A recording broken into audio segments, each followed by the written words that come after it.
Hello everyone, আসসালামু আলাইকুম। আজকের ভিডিওর মূল টপিক হচ্ছে লিঙ্কডইন কি। লিঙ্কডইন বিষয়ে আমরা খুব সংক্ষেপে জানব এই ভিডিওতে।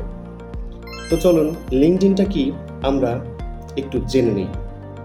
লিঙ্কডইন হচ্ছে মাইক্রোসফটের অধীনে একটি সামাজিক যোগাযোগের ওয়েবসাইট।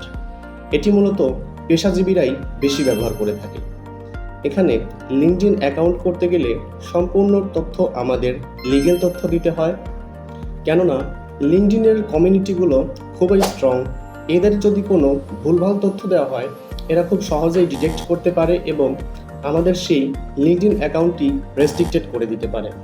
কখনো যদি এমন হয় যে আমাদের লিঙ্কডইন অ্যাকাউন্টটি সঠিক তথ্য দেওয়ার পরেও রেস্ট্রিক্টেড হয়ে গেছে, তাহলে আমরা আমাদের নিজেদের NID card, passport, driving licence এগুলো দিয়ে ভেরিফাই করার মাধ্যমে আমরা আবার সেই লিঙ্কডইন অ্যাকাউন্টটি ফেরত পেতে পারি। কোনোভাবে যদি লিঙ্কডইন অ্যাকাউন্ট আমরা ফেরত পেতে না পারি, তাহলে ওই ডিভাইসে ওই ইন্টারনেট কানেকশনের মাধ্যমে আমরা আর লিঙ্কডইন অ্যাকাউন্ট করতে পারবো না। যদিও বা হয়ে থাকে লিঙ্কডইন অ্যাকাউন্ট, সেটি বেশি দিন স্থায়ী হবে না।